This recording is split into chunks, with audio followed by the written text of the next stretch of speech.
To the President on agribusiness and productivity enhancements. President at the Scaling Up Nutrition Business Network National Policy Dialogue for Food and Nutrition Businesses. Essentially, one of the mandates of my office is to see how I support organizations like the Scaling Up Nutrition Business Network. And that's what actually got me in contact with Mr. Olu. So, distinguished guests, esteemed policymakers, private sector representatives, which all of you here are, fellow advocates for improved nutrition and food security in the country, ladies and gentlemen, dear President and also the press.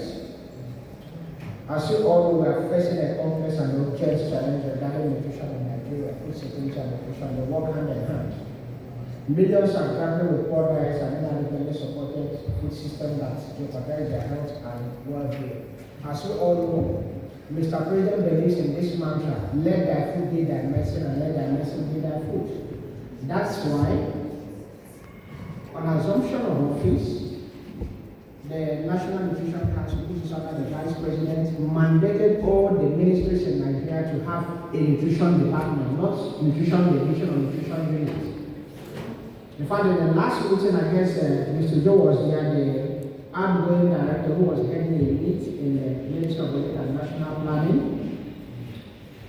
which just after I mentioned, the unit was immediately moved to a department, and I believe before the end of the year, all the ministries in Nigeria will have a nutrition department with a substantive director driving it. So that will further help to enhance their businesses and what they are doing in the country, because it will bring not only working with Ministry of Agriculture or Ministry of Health, but in all the ministries in Nigeria have their presence and are able to be part of the decision-making process in the country. As you know, as of 2023, Nigeria has one of the highest rates of malnutrition globally, especially stunting, with over 6 million children suffering from acute malnutrition and stunting. Data from the recently released Nigerian Demographic and Health Survey, that's for 2023 to 2024, key indicators show that stunting rates in children have increased to 40% from 33% in the last time the survey was conducted in 2018.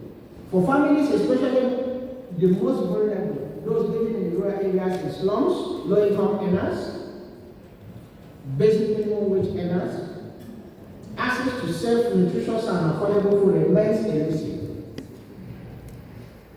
Our food system, which should be the foundation for good health, are instead contributing to rising malnutrition and preventable illnesses. Our food system is supposed to be the bedrock of Mr. President belief that let their food be their medicine and let their medicine be their food. Nigeria is a home to nearly 39 million micro, small, and medium enterprises, which we call MISMIs. And essentially, I believe that if we factor in everything correctly, I believe that our business network may be the highest because this is the most predominant economic activity in Nigeria, farming. So you are the people, the link between the farmers, the informal sector to the formal sector. So I believe when you take census of these MISMIs, we find out that the Scaling Up Business and Nutrition Business Network may be one of the highest networks platforms for MISMIs in the country. And you all know that MISMIs form the backbone of our food supply system, and as a result, the sustainability, the socio-economics, dynamics, and sustainability of the country depends on MISMIs, which mostly depends on the activities. These businesses play a crucial role in delivering food from farms to table across the nation, including the remote areas, including in the dry lands of the country where during the dry season they don't have access to some type of vegetables. It is you people that deliver that. And then within the urban centers, it's also your platform serves all of us to be able to stand here to feed and do what we are doing today.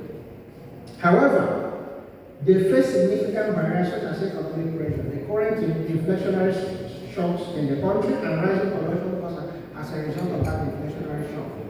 For instance, the national average cost of healthy diet was 1,346 per adult in September 2024, which is very high relative to the current minimum wage of the country.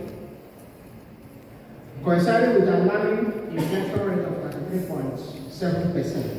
which we all need to work hand in hand in supporting government to bring it down to a manageable and sustainable threshold. This stark gratitude has caused that while the business has an immense potential to drive positive change in our food system, the current environment discourages best practices in nutrition and food security. The importance of Nigerian business, which this nutrition business network is one of them, cannot be overstated. They are vital for enhancing access to healthy diets across diverse communities in the country. When empowered through supportive policies, these enterprises can expand their offerings to include healthier options that meet local nutritional demands or needs. So what is government doing in response to see that all these challenges are bottlenecks are removed and turned into opportunity? In response to these challenges, Nigerian government has committed to establishing a robust policy framework that supports the production and availability of nutritious food in the country. And some of these policies, but not all, include the National Food and Nutrition Policy. This policy outlines Nigeria's commitment to eradicating malnutrition and promoting food security across the country. It was revised in 2016. It provides a framework for integrating nutrition into sectors like agriculture, health, and education to ensure affordable nutritious food for all Nigerians. Like I stated earlier, this has even been taken a step further by making sure that mandating the head of service to establish nutrition departments in all the ministries, not just nutrition unit or nutrition division, in all the ministries in the country. And also we are working with the Nigerian Governors Forum for SEM to be replicated at the state level. In all the ministries at the state, they should have a nutrition department. And in all the local government, that's why they're doing the 774, I think is part of the pioneer. Another one is the National Strategic Plan of Action for Nutrition. Building on the National Food and Nutrition Policy, this plan of action focuses on reducing malnutrition, especially among women and children, through nutrient-rich foods and staple food fortification. That's what's also got me interested in what Mr. Olu is doing in his company in Plateau State. Another one is the Agricultural Promotion Policy, the APA 2016 to 2020, known as the Green Alternative. This policy positions agriculture as a driver of Nigeria's economy, emphasizing the development of MSMEs in food supply chain and promoting nutritious crops across the country. In fact, I was having a discussion with the country director about one crop that is very important, long bean, and we are going to work towards bringing that to light to further enhance the scope of play. Another one is the fourth one is the Micronutrient Deficiency Control Program. It's part of the Nigeria's Public Health Initiative that addresses mandates food fortification for staple crop foods like flour and salt, thereby increasing the essential nutrient intake for our people, especially among the vulnerable population, pregnant women, infant children. The National Social Investment Program and the National Homegrown School Feeding Program. As you all know, everybody is aware of this program. We are working to further enhance it so that the deliverability from the program will be much more visible and feasible to the nation. And it will also help to enhance the nutrition business network because it supports the uptake of locally grown foods to serve this platform. The other one is the staple crop processing zone policy, which has now been transformed into the Special Agricultural Processing Zone. Currently, the African Development Bank, in partnership with Islamic Development Bank and International Fund for Agricultural Development, is funding it with $680 million for 8 states, 7 states, and ACT. And it's been expanded to additional 24 states, making it 32 states in the country, with additional $1 billion financing from the African Development Bank, and they have also secured additional $300 million financing from Gulf States Development Bank.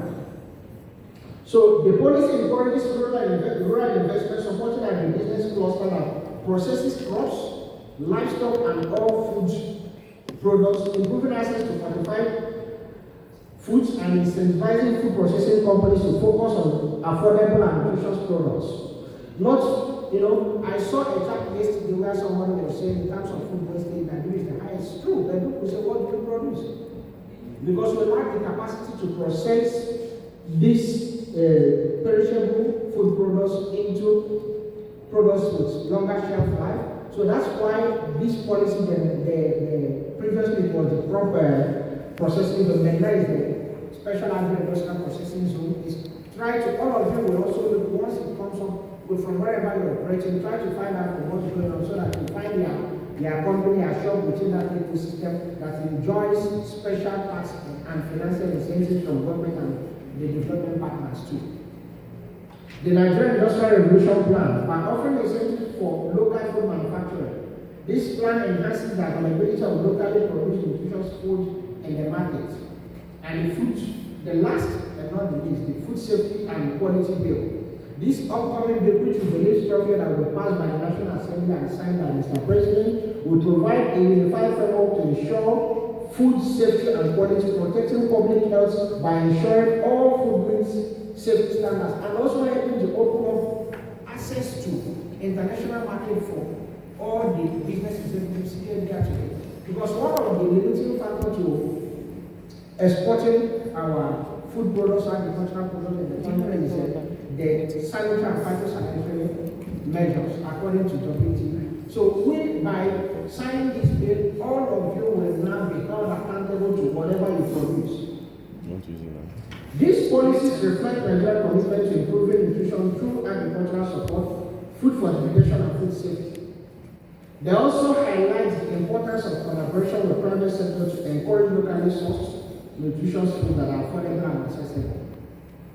And it will also help to open up markets to international markets, starting from the sub-regional market, ECOWAS region, and then taking advantage of African continental free trade agreement. If we don't get this bill signed to make our food products standard with the sanitary and phytosanitary standard of the African free trade district, we will not be able to access this humongous market within our neighboring countries. And all of these states that will be the first beneficiaries to such enhanced food safety standard in the country.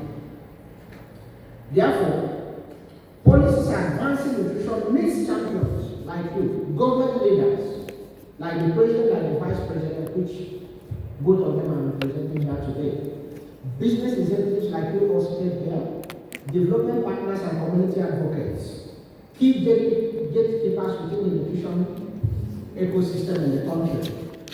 We are united in building a food system that promotes both health and prosperity. We must continue to strengthen our policy environment to empower businesses like you to pursue both economic viability, nutritional advancement, and FS influx into the country. Because we are seeing the unraveling of the naira. All of these parties here today will play a very dominant role by attracting FX into the country through their business, through nutrition businesses. We are very lucky to be surrounded by countries with very harsh agricultural environment. So if we play our part very well, we have the capacity to take over the food systems, the nutrition markets in our neighboring countries north of Nigeria. Therefore, today's gathering brings together experts and insights champions essential for transforming the Nigerian food system landscape into one characterized by health and opportunity. By unlocking these specific challenges that I have highlighted in the beginning of this speech, it presents a enormous opportunity for us to grow. It is a win-win situation for us. We encourage all of you, all the stakeholders here, and those not here, to work together to ensure our policies not only create economic prosperity, but also builds a foundation for health and nutrition for all Nigerians, in line with Mr. President's beliefs that let thy food be thy medicine and let thy medicine be thy food. Thank you very much.